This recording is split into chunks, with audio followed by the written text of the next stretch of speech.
The sirens blared through the deep space listening post buried in Nevada. Dr. Sarah Chen sprinted down the corridor, nearly spilling her coffee as she dashed into the control center. For over a decade, she had led humanity's search for alien signals, but nothing had prepared her for this. "What do we have?" she asked, barging into the room. Lieutenant Marcus Rodriguez looked up from his console, face drained of color. "It's coming from everywhere, Doc. Every satellite, telescope, an array on the planet is catching this. It's so strong, it's overriding everything." Sarah shoved past to view the central display. The waveforms were precise and naturally so. Not natural noise. These patterns were clearly crafted. "When did it begin?" she asked. 47 minutes ago?" No warning, no lead-up, just ... appeared. She grabbed her phone and dialed Director Williams in D.C. He answered instantly. "Sarah, tell me you've got answers." His tone was tense. "Sir, this is artificial. Someone or something is broadcasting directly to Earth. It's hitting every system at once. This tech is far beyond ours. Can you break it down?" Sarah looked at her team, all of them, scrambling at their stations. "We're trying, sir, but the math, ... it's beyond us. Hundreds or thousands of years more advanced. Keep at it. The president expects a report in 2 hours." The call ended. Sarah turned to her team. "All right, people, let's find out what this thing wants." For the next hour, the room buzzed. Every decryption protocol was used. Quantum machines and AIs tore through the signal. Nothing cracked it. The message refused to yield. "Then change, Doc. You need to see this," Dr. James Park called out. It shifted. Sarah ran to his screen. The patterns were evolving, simplifying, becoming more like human formats. "It's adjusting," she breathed. "Whoever sent this. They're learning how we speak." 5 minutes later, the first clear message appeared on every screen in the building. In flawless English, it read, "Greetings, inhabitants of the third planet." Silence. All activity stopped. After decades of searching, contact had arrived, but something about it chilled the room. The words were stiff, cold. More followed. "This communication is from the Galactic Council of Species. It has been transmitted to your planetary leadership in major settlements." Sarah's hands trembled as she reached for her phone. But before she could dial, the screens changed again. "Your species has been under observation for 47.3 of your solar years. Your technological progress and off-world activities have been monitored." Cross-Earth Moscow, Beijing, London leaders stared at identical messages. Governments, defense forces, and scientists all receiving the same transmission. White House Situation Room. President Elizabeth Harper sat at the head of the table, flanked by advisors. General Patricia Stevens, chair of the Joint Chiefs, read the message aloud. "Madam President, this is clearly first contact. But the tone is ... unsettling." The president nodded. "They've been watching for decades. Could explain?" "The UFO reports we never verified," said CIA Director Hayes. "If they've tracked us since the 70s, they know everything. Weapons, systems, vulnerabilities." New words appeared. "Your species has breached several galactic accords. Colonization efforts on Mars, Europa, and Titan as well as asteroid mining are violations of restricted space laws." "Restricted?" General Stevens stood. "We're calling our own system off limits." The message continued. "Additionally, your species has shown militarized behavior in orbit. Your weaponized platforms and armed stations breach the Kodashev Accords of Peace." Secretary of State Michael Chen shook his head. "We never signed anything called Kodashev. Because we weren't invited," the president said.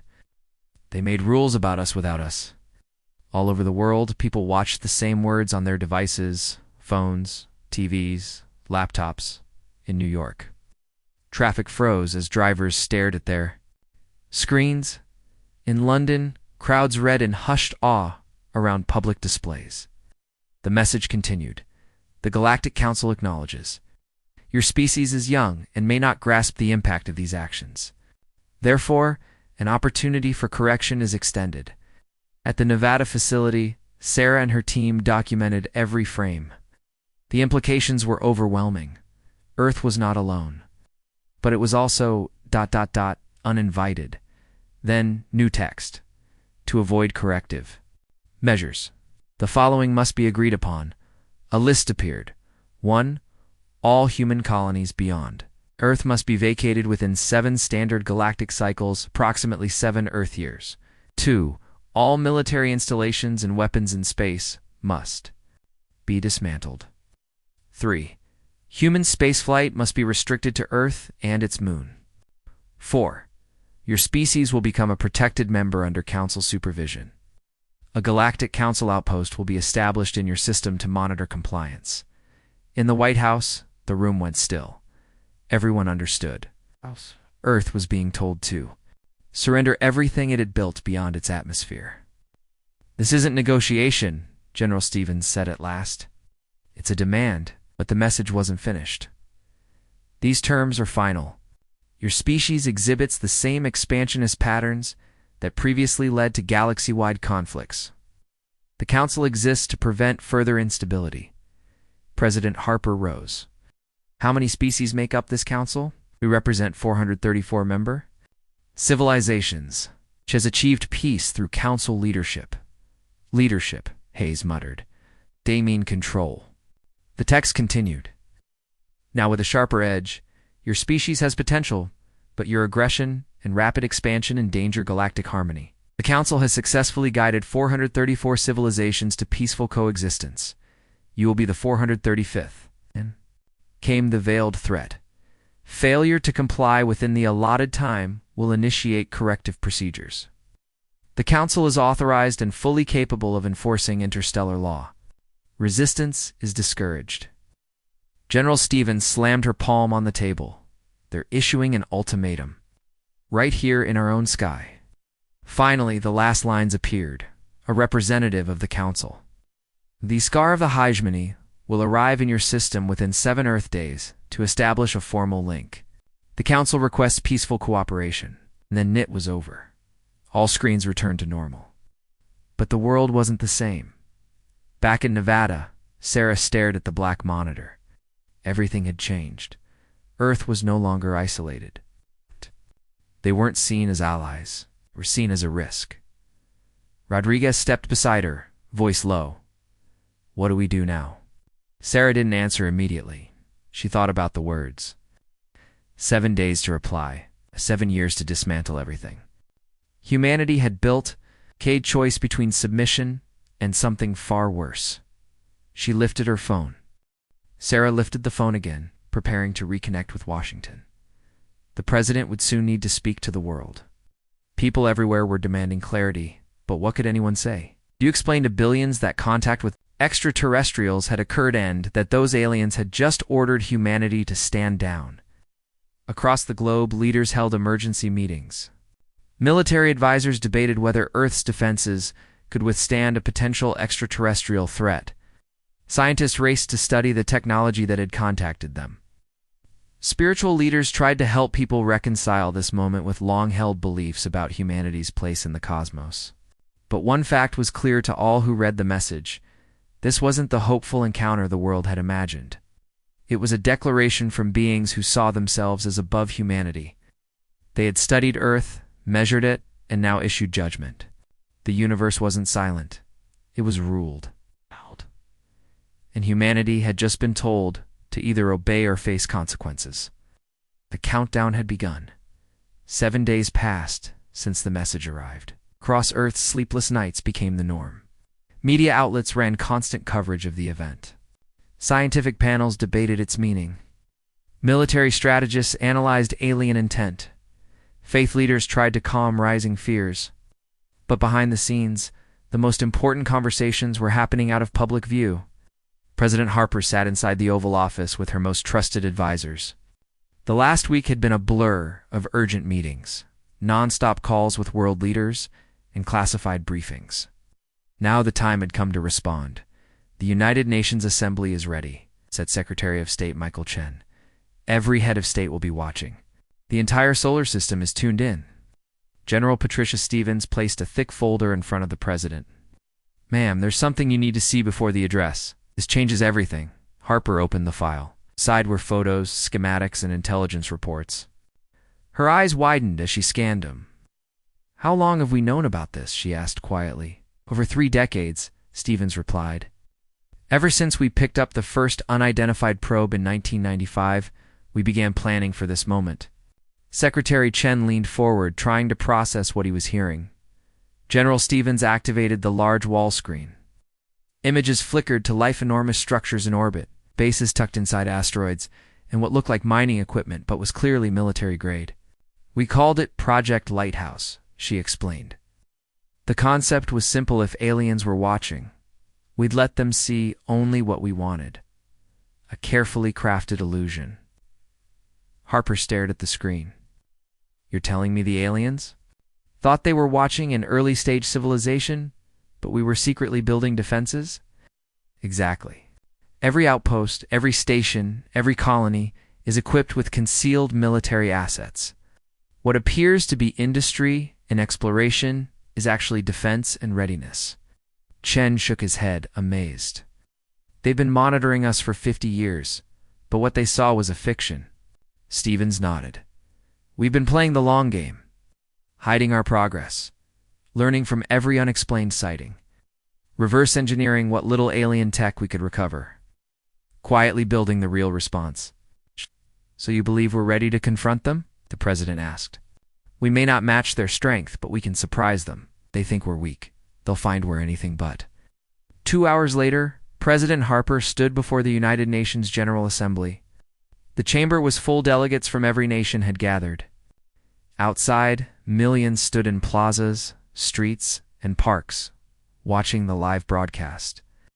"Fellow humans," Harper began, her voice calm and steady. 7 days ago, we received proof that we are not alone in this universe, but we also learned that those who share this galaxy believe they can dictate our future." The room was still. All across Earth and in human settlements throughout the solar system, every word was being heard. "The Galactic Council has issued demands. Abandon our space efforts, dismantle our colonies, and place ourselves under their supervision. They believe age grants them authority over us." She paused, locking eyes with the camera. "They are mistaken." A ripple of surprise moved through the assembly. This was not the speech most expected. "For half a century, they have observed us," Harper continued. "They saw our first steps into the void. They watched us build on Mars, on Europa, on Titan. They witnessed our expansion across the asteroid belt. But what they never saw was our readiness." Her voice grew firmer. "What they failed to understand is this: humanity does not yield to intimidation." Around the world, screens lit up with footage, secret videos now being shared publicly for the first time. What looked like peaceful installations were transforming. Panels shifted. Weapons deployed. Ships once thought to be transports revealed hidden weaponry. "The structures they studied were not what they appeared," Harper said. "Every colony is fortified. Every mining post is a stronghold. Every research base dual purpose." In deep space, aboard an alien station near Pluto, Council Representative Excar watched the stream. He had expected panic, desperation, surrender, but what he saw unnerved him. The humans were not afraid. They were confident. He quickly opened a secure channel and sent a report back to the Council homeworld. The expected pattern of submission was not unfolding. Back on Earth, Harper's speech continued. "The Galactic Council cites agreements we never consented to. Rules we were never told existed. You speak of authority, but it was never granted by us." She leaned in. "We reject their laws. We reject their control. We reject the idea that age entitles one species to rule another." In Moscow, President Vulov stood watching. In Beijing, Premier Li gave a nod of approval. In London, Prime Minister Williams signaled for his statement to be prepared. The world's leaders had not waited in isolation. They had spent the past week coordinating, preparing. "They demanded we respond in 7 days," Harper declared. "Now we answer." She turned to face the camera, looking directly at the Council. "To the Council," President Harper continued, her voice unwavering, "we say this: we are not your vassals. We did not ask for guardians. We do not accept your oversight. We are an independent species and we intend to remain that way. Her tone turned icy, deliberate. You warned of consequences if we defied your will. Allow us to be equally direct. Any move to enforce your conditions will be met with resistance. Any act against our outposts will be treated as aggression. Any intrusion into our system will be repelled with full force.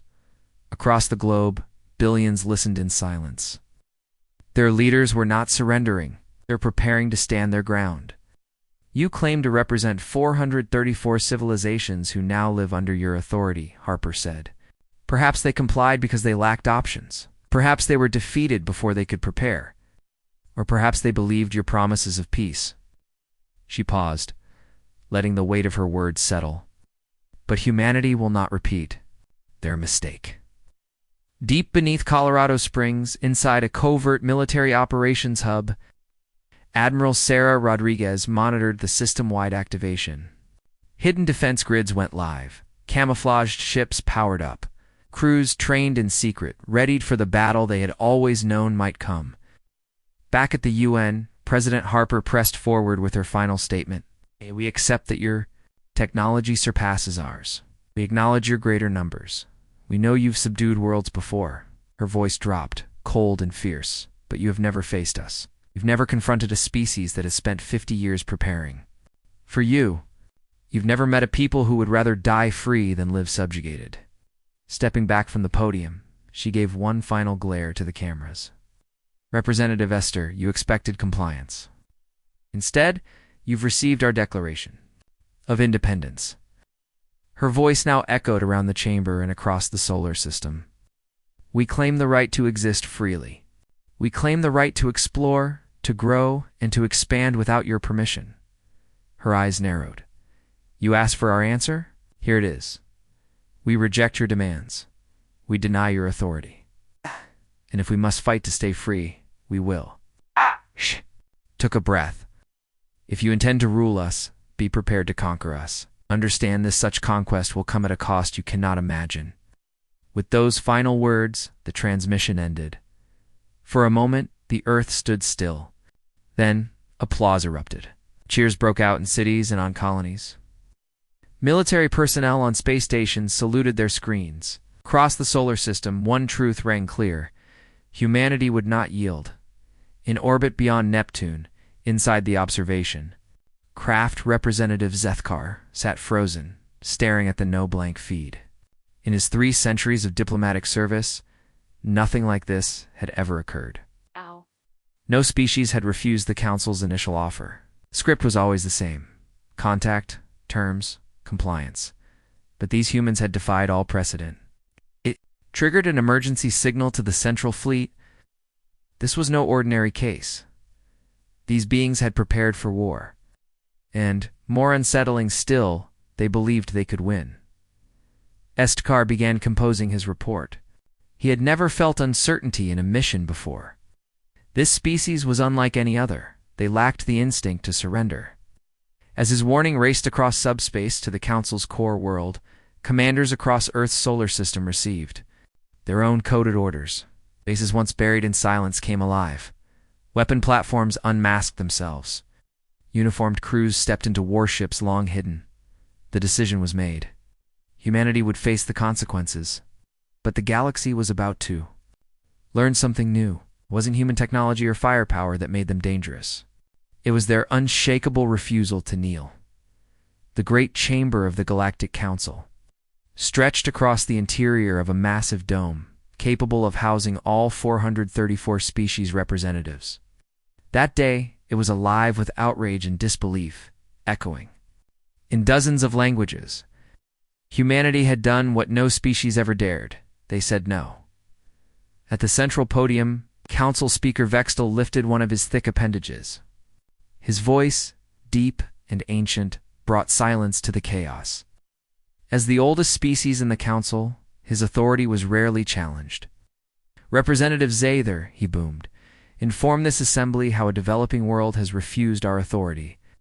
Zather stood beneath the glaring light, hundreds of alien eyes locked on him. His blue skin had shifted to a darker hue under stress. Honored Speaker, he began, The humans have acted in ways no precedent predicts. They appear to have anticipated our arrival for decades. Murmurs rippled across the vast floor.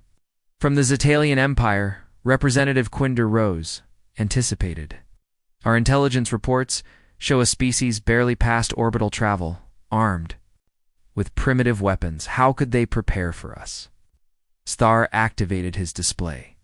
Holographic projections filled the dome, showing data collected over 50 years. Slow ships, simple habitats, basic mining stations. This is what we observed, he said calmly. Then the images changed. The same stations, but now revealing hidden weapons. Mining ships unfolding into cruisers, research bases shifting into fortified bunkers. The chamber erupted in disbelief. Representative Morith of the Choric Dominion slammed a limb on his podium. Are you saying they deceived us for 50 years? Not lied, Sistar replied. Concealed. Every visible structure had a secondary purpose. They built defenses under the guise of exploration. They watched us watching them. Council Speaker Vextel stood, visibly shaken. He had welcomed over 100 species into the council without bloodshed. This was new. How did we miss it? Our surveillance is unmatched. I believe, Speaker, that the humans studied our methods. Some of the weapons they showed resemble our own. Modified, yes, but familiar. Admiral Krex of the Hegemony Fleet rose. Towering and broad with 4 cold eyes, he was known for his brutal conquests. This is absurd, he growled. They are barely a planetary species. Their ships crawl across their system. We possess hyperdrives, weapons that shape the surface of moons. They are no threat. General Yixalan of the Altarian Defense Force nodded. Krex is correct. Intelligence places their armed fleet at just 200 craft, mainly small. We deploy more than double that in our basic fleet configuration. Then, a new voice entered. Representative Horthick of the Valian Collective. But if they've been hiding assets for 50 years, how accurate is our intelligence now? Silence fell again. S-Star displayed additional footage. Asteroid bases armed to the core. Cargo ships bristling with concealed firepower. Weapons platforms mistaken for research hubs. We underestimated them, he admitted. They have shown us only what they chose to show. The chamber was gripped with uncertainty. For a millennium, the council had followed a script. Make contact, explain the rules, receive obedience. This was the first deviation. Council Speaker Vextel banged his platform. Admiral Krix, provide your military assessment. Krix activated his chart. A star map of the human system appeared, red markers outlining confirmed assets. They field roughly 200 warships, mostly patrol size. Their largest ships are outdated by our standards. Kinetic weapons, crude lasers, layered armor, basic shielding. He switched displays. A standard council fleet includes 500 ship 6 dreadnoughts, 24 heavy cruisers, nearly 100 destroyers. We outnumber them 2 to 1. We outclass them in every field. Representative Scylla of the Aetherian Republic rose slowly. As one of the few council members who specialized in emerging civilizations, her voice carried weight. Admiral Krex, your report relies on the assumption that our data is correct. But what if it isn't? What if the humans have only shown us what they wanted us to see? Krex narrowed all 4 of his eyes. Even if they possess double the ships we estimate, their arsenal is no match for council firepower. Their outdated weaponry can't penetrate our shielding. This debate is unnecessary. But Zather was staring at fresh telemetry from their system. Observers, his expression turned ashen. Honored Speaker, he said, his voice trembling slightly. I've just received a live update from our forward scouts near the human territories. He activated a new projection.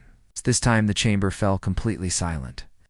Gigantic shapes emerged from previously inactive asteroid fields. Ships 10 times larger than anything previously cataloged were powering up. Held weapon platforms, undetectable now, transmitted openly across multiple bands. How many? Asked Council Speaker Vextel, his voice subdued. Master. Double-checked. Over 2,000 vessels of various classifications, he replied, and that figure continues to grow as more installations activate. Chaos erupted. Delegates from dozens of systems began shouting, demanding clarification. Admiral Krex stared at the numbers, stunned. "That's not possible," he muttered. "Where did they build all this? How could it go unseen?" "Representative," Horthick answered. "They didn't hide them in the open. They built them inside moons, inside asteroids, inside gas giants. They exploited natural environments to mask industrial activity. We were scanning for shipyards, not planetary-scale camouflage." General Yixalan leaned closer to the tactical readout. "Even if they outnumber us, their tech is still outdated. Numbers won't overcome our advantage." "But Representative, ESA was already analyzing structural schematics." "General, observe the layouts. These designs aren't entirely of human origin." She magnified several ships. "They've integrated our technology. For decades, they've reverse-engineered our equipment, and they've refined it." Krex slammed a heavy hand down. "Improved our systems?" "Absurd." "Not absurd," Say countered. "Just different. We engineer for longevity, versatility. Range?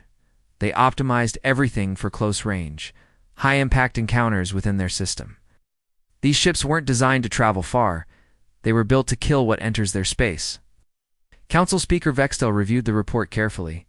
It was now undeniable. The human solar system had been turned into a fortress. "Military command," he said gravely. "What is your final recommendation?" Admiral Krex, though visibly shaken, stood with pride. "I still recommend deploying the subjugation fleet. Their weapons, no matter how numerous, cannot match ours.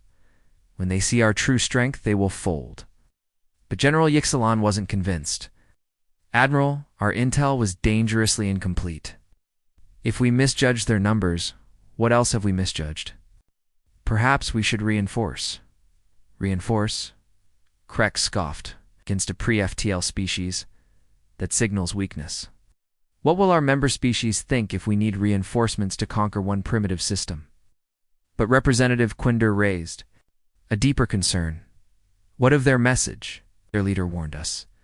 "No one has ever threatened the Council before." Estar pulled up the recorded broadcast. President Harper's words echoed. "Any attack on our colonies will be seen as an act of war. Any invasion will be repelled with all available force."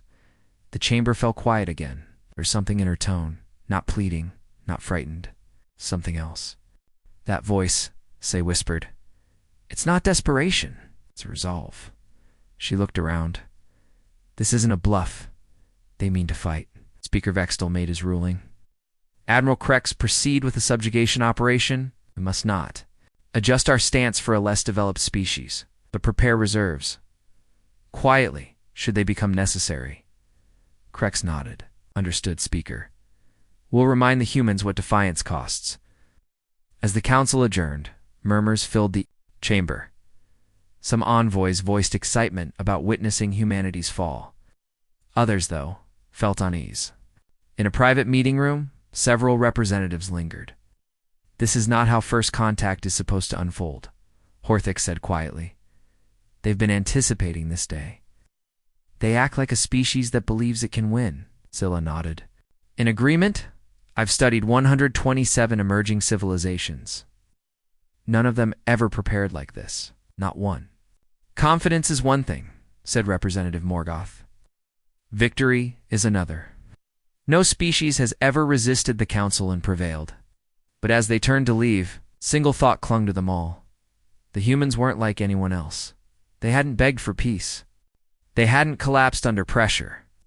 They had stood up and they had said no. More than that, they acted as if they could survive. With 6 days left, the Council's vast fleet was inbound. Soon, the galaxy would learn if that human confidence was earned or if it was merely the final stance of a doomed world. Aboard the Council dreadnought, Eternal Justice, Admiral Krex watched Earth's star grow brighter on the central screen. Behind him, 5 more dreadnoughts cruised forward, each flanked by their own battle groups. "All ships report readiness for engagement protocol," came the call from the CUM station. Krex nodded once. Gadad. In 2 centuries of command, he had Integrated dozens of worlds. Pattern never failed. Arrive, intimidate, secure compliance, install council authority. Begin approach pattern, he ordered. All formations hold position, charge weapons to 60%. Let them feel our power without provoking panic. The fleet advanced in precision formation. 6 dreadnoughts each, larger than any human vessel, led the way. Behind them came 24 heavy cruisers, sleek and bristling with energy lances. Flanking both sides were 96 destroyers. Their weapons deployed openly in a display of power. "Sir," called out a technician, "we're detecting high activity across the human system. Ships are mobilizing from their stations." Krex glanced at the display, unconcerned. Expected. They're likely evacuating civilians and preparing formal surrender. Continue monitoring. But mark no threat level increase. But then another officer, Lieutenant Kexner, spoke, his tone different. "Admiral, human vessels are not falling back. What? They're moving toward us." "Retreating?" "No, sir. They're taking up defensive positions," Lieutenant Kexner reported. Admiral Krex moved quickly to the tactical display. Red markers represented Council ships approaching Earth. Green markers showed human vessels scattered throughout the system, but instead of falling back, those green dots were converging, forming defensive formations. "How many are they deploying?" Krex asked. "Current count, 347 vessels. Wait now, it's 423. Still climbing." "Commander?" Velter turned from her console. "Admiral, the humans are broadcasting on all channels. They're issuing a demand for us to leave their system immediately." Krex laughed. "Demanding? They're in no position to make demands. Open a channel to their leadership." The main view screen changed. A woman in a dark blue uniform appeared on the bridge of a human command station. Posture was composed, but her eyes were cold steel. "I am Admiral Sarah Rodriguez of the United Earth Defense Force. You have entered Terran-controlled space without permission. You are ordered to turn around and leave immediately." Admiral Krex stepped into view, allowing the human to see his towering frame and imposing presence. "I am Admiral Krex of the Galactic Council Fleet. We are here to accept your surrender and establish Council governance over this system. Prepare to receive our representatives." Rodriguez didn't blink. "Admiral, you were warned. Any attempt to breach our borders would be met with force. This is your final warning. Turn back or face the consequences." Krex narrowed his 4 eyes. "Consequences? You have 400 outdated vessels. We bring 500 ships, all equipped with advanced weaponry. You possess kinetic weapons. We possess energy barriers. You have no path to victory. Surrender, and your people will be treated well." Rodriguez leaned forward. "You've made one mistake, Admiral. You still believe we're primitive." The transmission cut. Krex glared at the blank screen. All ships advance to attack posture. Charge weapons to full power. It appears these humans need a demonstration. The Council fleet pushed deeper into the solar system, but then something strange happened. The asteroid field began to shift, Admiral. Kexner called out urgently. "Massive energy readings in the belt. Those are not natural formations." Before their eyes, rocky fragments began to open, massive petals unfolding to reveal hidden weapons platforms buried within. Dozens of gun arrays emerged, glowing with power. "How did they build installations of that size and hide them?" Krex muttered. More anomalies followed. Cargo ships shed their disguises as armor plating retracted, revealing heavy weapons. Stations once thought to be research labs deployed energy shields marked with unknown signatures. Sir Kexner called again. New count over 1,500 human vessels, and all armed. They're using technology consistent with Council design levels. Commander Velter's voice was tight. "Admiral, they're not panicking. They're maneuvering." "In sync, this isn't chaos. It's a coordinated defense strategy." Krex clenched his jaw. The humans had prepared, but numbers wouldn't be enough. Their technology still couldn't compete. Initiate demonstration strike. Target the largest human station. Fire a single plasma bolt.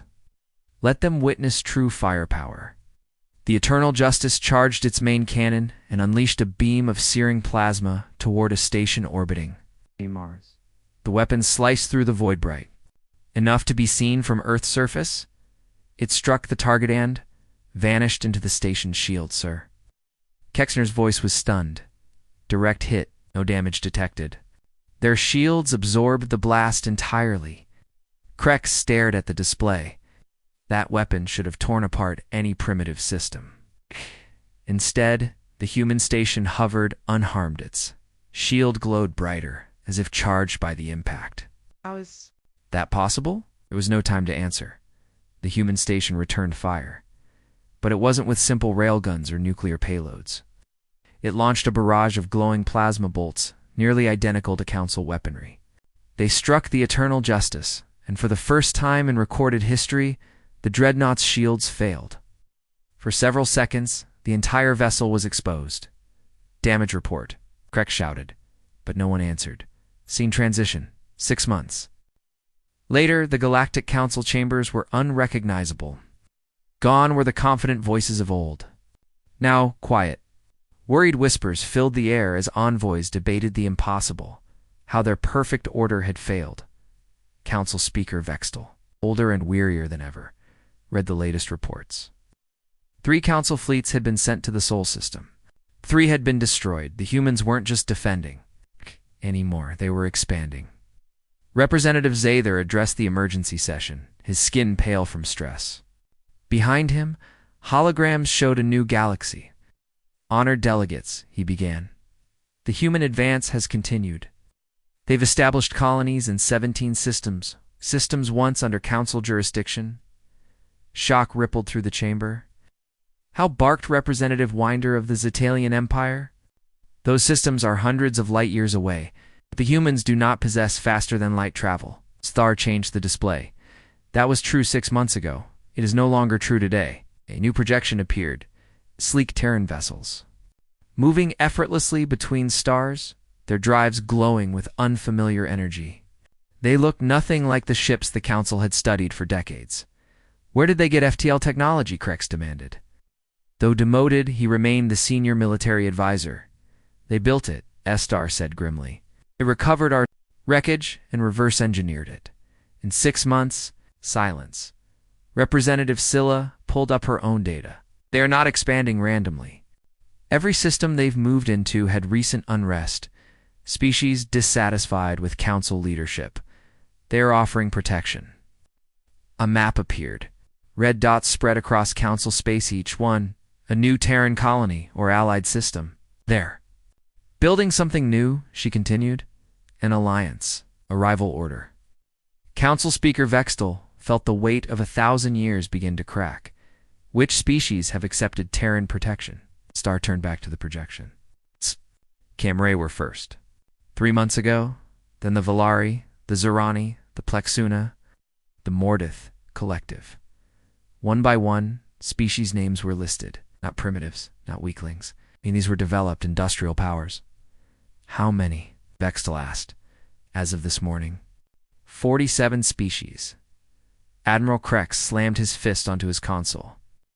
This is treason. We should crush them all before this gets worse. But General Yixalan shook his head. We tried. Every fleet we sent was lost, and each attack pushed more species into their arms. Every time we retaliate, 10 more request Terran protection. Representative Horthick of the Valiant Collective stood slowly. His people had joined the Council 8 centuries ago.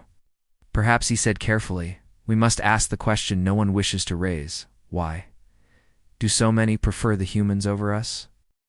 Perhaps the problem isn't the humans, Representative Horthick said, his voice calm amid the chaos. Perhaps the problem is us. The chamber exploded in outrage. The idea that the Council could be flawed was nearly heresy. But Representative Scylla didn't flinch. She nodded in quiet agreement. The humans offer something we never did, she said. They offer alliance, not dominance. They offer partnership, not submission. Partnership with primitives. Representative Morgeth of the Choric Dominion snapped. We are the oldest, most advanced civilization in the galaxy. We bring order and peace to the chaos of lesser species. Do we? Scylla countered. Or do we bring control and taxation? Her voice rose above the others. When was the last time any member species was allowed to make its own decisions? About expansion, trade, or military policy? That question stopped the room. Every representative knew the answer. S-Star activated a new holographic feed. They've been transmitting this across the galaxy, he said.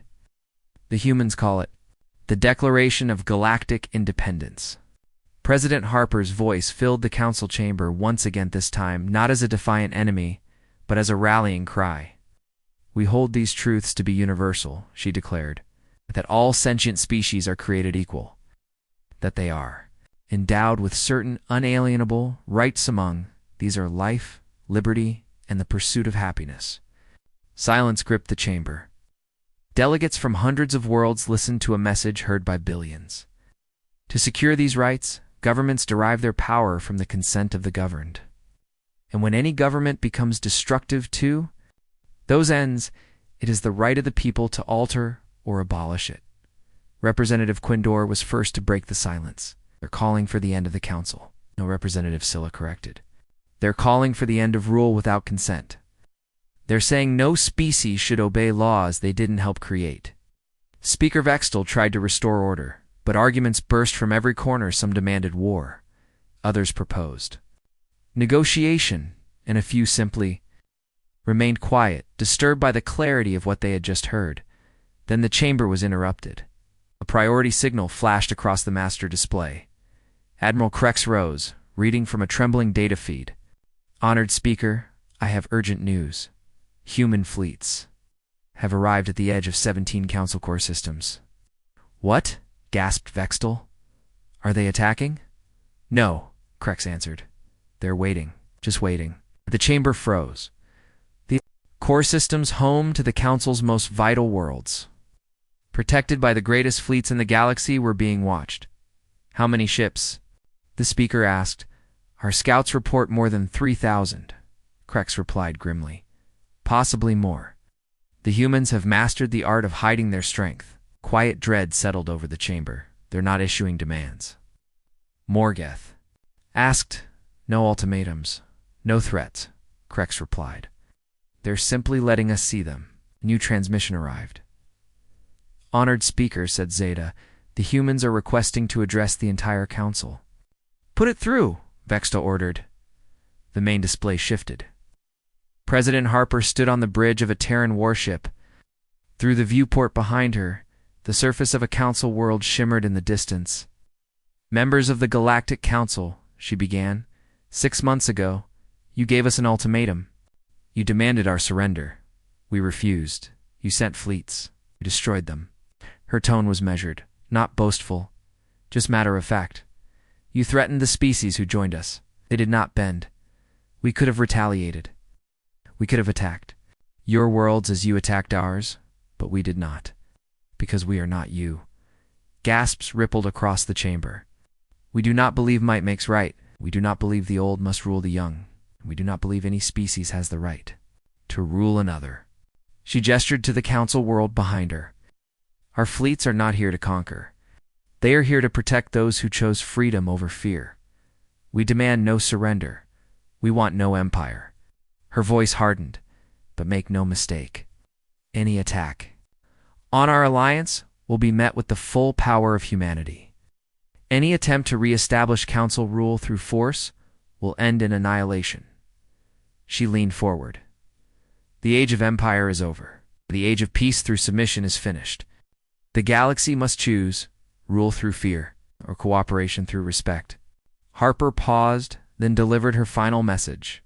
To those still under council rule, you are not prisoners unless you choose to be. You are not subjects unless you accept that role. Freedom is yours if you have the courage to claim it. She straightened. To the Galactic Council we say this. Your authority ends where our weapons begin. Your laws reach only as far as your ability to enforce them, and your ability to enforce them ends today. The screen went dark. The silence that followed was deeper than any battle. Speaker Vextel looked around at the stunned assembly of 434 species. For over 1,000 years, the Council had reigned through sheer strength and dominance. Peace had come at the price of obedience, but in just half a year, as one species, ignored, underestimated, dismissed, had broken that legacy. They hadn't just defeated the Council. They'd offered the galaxy a different vision, a future not built on force, but on freedom. Admiral Krex's voice broke the silence. Your orders, Speaker? Bextel stared at the displays showing human fleets poised across Council space.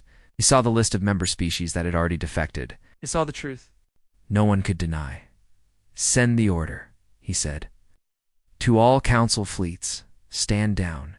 Do not engage human forces unless fired upon. Protests erupted. Vextel raised one hand. The humans have already won, he said quietly.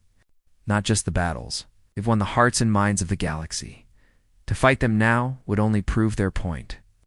The session ended. One by one, representatives departed, some to plan, others to rethink everything they believed. Thousand-year reign had ended not in fire and death, but in the quiet power of an idea. The humans hadn't conquered the galaxy. They had freed it, and that was the most terrifying victory of all.